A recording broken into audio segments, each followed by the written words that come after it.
বাবা রাস্তাঘাটে বেরিয়েও আজকাল শান্তি নেই, মানে কিছুতেই শান্তি নেই, এত লোকজন খারাপ। কি হলো? আরে আর বলো না, তুমি বাড়িতে ছিলে না, ফোনে আমার রিচার্জ নাই, কি করবো বলো, ফোনও করতে পারছি না তোমাকে। আমি বাজারে গেছিলাম রিচার্জ করতে, তো ঠিক আছে 649 টাকা আমি দিলাম, বললাম 2 মাসে রিচার্জ করে দিতে। ও বাবা, যেই 2 মাসে রিচার্জ করে দিতে বলেছি 649 টাকা যেই দিয়েছি, কি করেছে জানো দোকানের লোকটা? কি করেছে? বলে আমার নাম্বারটা দিতে, না আমার নাম্বার চাইছে। ভাবো একবার, সুন্দরী মেয়ে বাজারে বেরিয়েছি দেখেই একটা নাম্বার চাইতে লেগেছে। কেমন বলতে হয় তুমি বলো, কেমন মাথাটা গরম হয় না? নাম্বার চাইবে তাই বলে এইভাবে সরাসরি নাম্বার চাইবে, এটা কোনো কথা? তুমি কি বললে? আমি আবার কি বলবো, আমি তো কম চালাক না, আমি না নাম্বার দিইনি জানো তো আমার। কি বলো? আমি ভুল নাম্বার দিয়ে চলে এসেছি। হ্যাঁ,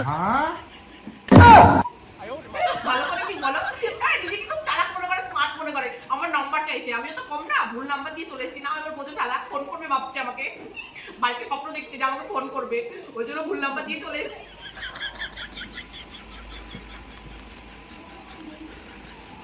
ঠিক করে নি বলো ভগবান, আমার কি হাসি পাচ্ছে, কি বলবো, আমার নাম্বার চাইছে।